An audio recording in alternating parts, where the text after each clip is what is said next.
Comment est-ce que la personne qui est perverse narcissique va expliquer votre rupture amoureuse? Qu'est-ce qu'il va dire aux gens? Et même qu'est-ce qu'il vous a dit à vous?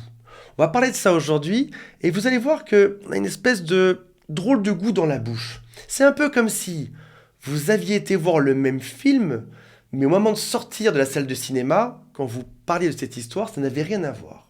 Toi, t'as vu un film d'horreur, il a vu un film de western. Ça n'a absolument rien à voir. Il s'est passé pourtant les mêmes choses que vous avez chacun observé. Pourtant, le récit qu'il va en faire sera complètement différent du vôtre.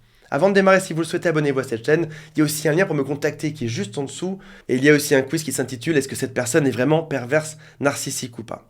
J'ai divisé cette vidéo en plusieurs catégories parce que selon les personnes, l'histoire va changer un tout petit peu. Tout d'abord, qu'est-ce qu'il vous a raconté à vous lors de la rupture amoureuse ou au bout de quelques jours, voire même au bout de quelques semaines? Quelle sera sa version des faits? Alors oui, c'est bizarre, sa version est totalement différente de la vôtre. Et c'est même perturbant parce que tu en arrives à te remettre en question. Tu te dis, mais est-ce que je deviens fou? C'est pas ça que j'ai observé.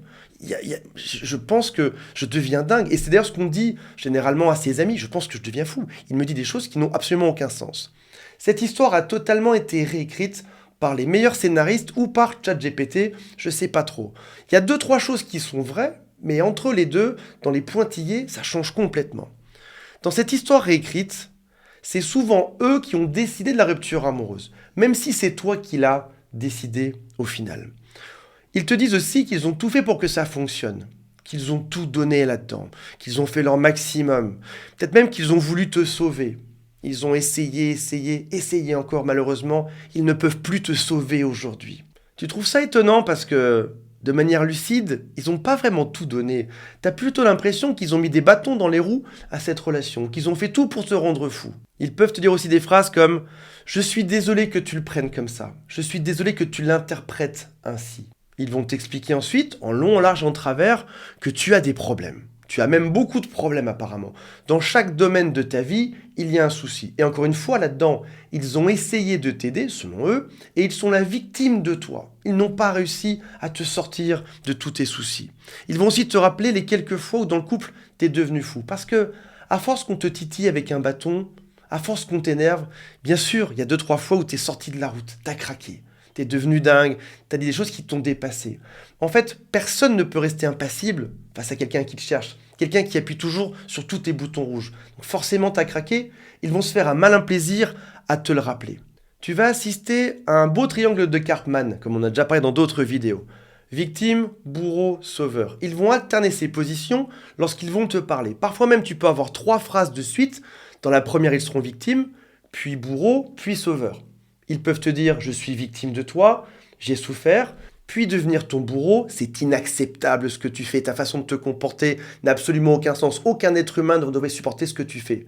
Puis, être ton sauveur, j'ai tout fait pour tenter de te sauver. Et t'arrives pas à comprendre comment est-ce que ces 3 phrases peuvent se succéder aussi rapidement et de manière infinie. Ils te rappellent que tu as été le pire des partenaires sur Terre, bien évidemment.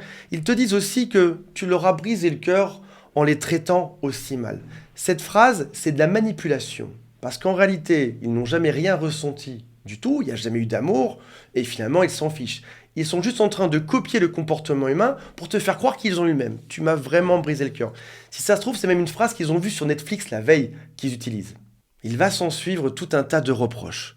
Tu es fou ou folle, tu es borné, tu as été distant, tu ne t'occupes pas de moi, tu as un problème avec ta famille, tu as un souci avec ton travail, ta santé, etc. Et ce sera incessant. Toi, gentiment, tu essayes de comprendre ce qui s'est passé, tu essayes de donner un sens à cette relation, mais aussi à la rupture amoureuse, pour t'améliorer, pour pas que ça se reproduise, pour éventuellement garder un bon contact avec cette personne. Mais c'est pas le cas, parce que tu es décrit comme un monstre.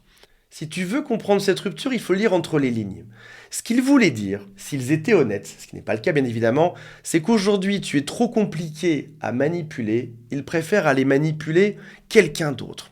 Un peu comme s'ils avaient eu un jouet, c'était toi leur jouet bien sûr, mais aujourd'hui ce jouet ne les intéresse plus. Ils ont besoin d'un autre jouet quelque part ailleurs pour s'amuser. Tu remarqueras aussi que c'est beaucoup de critiques où il faut que toi tu changes. Jamais dans ce qu'ils vont te dire, ils ne se sont remis en cause une seule fois. Probablement même que pendant la relation entièrement, ils ne se sont jamais remis en cause non plus. Ensuite, il y aura aussi des menaces. Je vais dire à tout le monde qui tu es vraiment.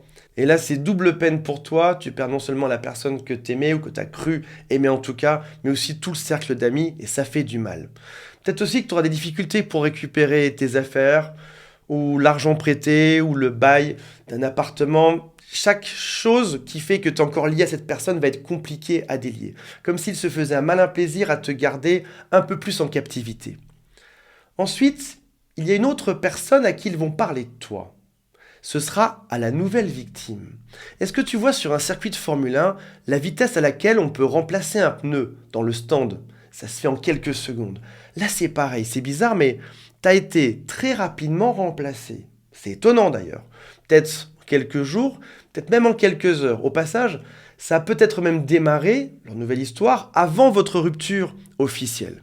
Dans la nouvelle histoire qu'ils vont raconter à cette personne, c'est bien sûr toi le monstre, ils vont s'arranger pour que l'histoire soit crédible. Ils ne pourraient pas dire que tous leurs ex sont des monstres, parce qu'ils savent très bien qu'on ne les croirait pas. Donc ce qu'ils vont faire, c'est que ils vont tout te mettre sur le dos, temporairement. En gros, c'est à ton tour, hein. C'est à toi de tout prendre. Le gros colis, ils vont tout te mettre sur le dos. Et les autres seront juste des ex avec qui ça n'a pas marché. Sache aussi au passage que à la prochaine victime, celui qui aura tout sur le dos, ce sera la proie actuelle. Je ne sais pas si vous me suivez, mais vous voyez à peu près. Cette victime a aussi été choisie pour sa capacité à croire dans les balivernes de cette personne. Est-ce qu'elle est crédule? Est-ce qu'elle a de l'empathie? Est-ce qu'elle veut le soigner, le guérir? Est-ce qu'ils vont faire d'eux face au monstre que tu es? Si la victime répond bien à tous ces nouveaux tests, génial. Elle est crédule, il pourra l'utiliser pendant quelques temps. Après ça, il y aura quelqu'un d'autre, bien évidemment. Et puis il y a aussi vos amis, parce qu'ils vont parler à vos amis. La chose, c'est que souvent, dans ce genre de situation, on a tendance à disparaître. C'est au passage ce que je recommande. Fuir est la meilleure chose face à une personne qui est perverse narcissique. Donc un jour, ton pervers narcissique se retrouve face à tes amis. Et toi, t'es pas là pour défendre ton point de vue. Bien sûr, ils vont t'accabler, mais j'ai envie de te dire que c'est quelque chose qui n'est pas nouveau. En réalité, même pendant votre relation, ils disaient du mal de toi dans ton dos. Par exemple, vous êtes parti danser à une soirée, ou dans un bar, ou dans un restaurant avec d'autres amis, et pendant que toi tu buvais ton verre en pensant passer une bonne soirée, il était déjà dans ce travail de dénigrement, pendant tout le temps de la relation. Donc ça signifie que ce travail de sape, il existe depuis très longtemps. Il ne surprendra même pas vos amis communs. Ils vont jouer la victime, ils vont dire que c'est de votre faute, et là tu vas avoir une surprise. Cette surprise, c'est que les gens ne contredisent pas ce pervers narcissique. T'arrives pas à comprendre. Pourtant, t'as dit à tout le monde ce que tu vivais, t'as dit que c'était dur, que t'as vécu un enfer, que t'as eu des pensées sombres, mais les gens restent pourtant avec l'autre. Pour comprendre pourquoi est-ce que ça se passe comme ça, il faut voir la relation sur son long terme. Les gens qui étaient dans votre entourage sont des gens qui ont entendu ce travail de sape sur toi. C'est-à-dire en gros, c'est des gens qui étaient déjà habitués à ce que l'autre te critique. Et s'ils sont restés vos amis, c'est parce que ces gens étaient aussi crédules. Pour rappel, les gens qui étaient sains, ceux qui ont été de ton côté, n'ont pas été acceptés dans cette équation. Ils ont tous été dégagés. Donc si, admettons, vous avez 3, 5, 10 ou 20 amis communs, ils ont été sélectionnés pendant tout le temps de la relation pour être crédules également. Ce qui signifie que lorsque tu revois ces amis communs, pose-toi bien la question de pourquoi est-ce qu'on les fréquentait.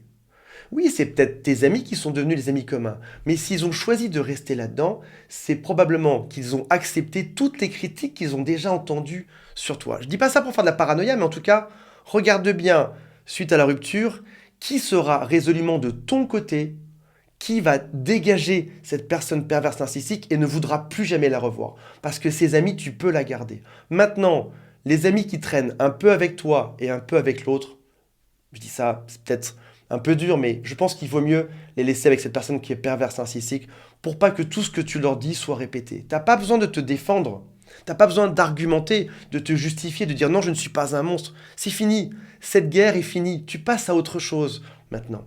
Voilà mes amis, j'espère que ça a été utile pour vous et on se retrouve prochainement. Salut à tous, bye.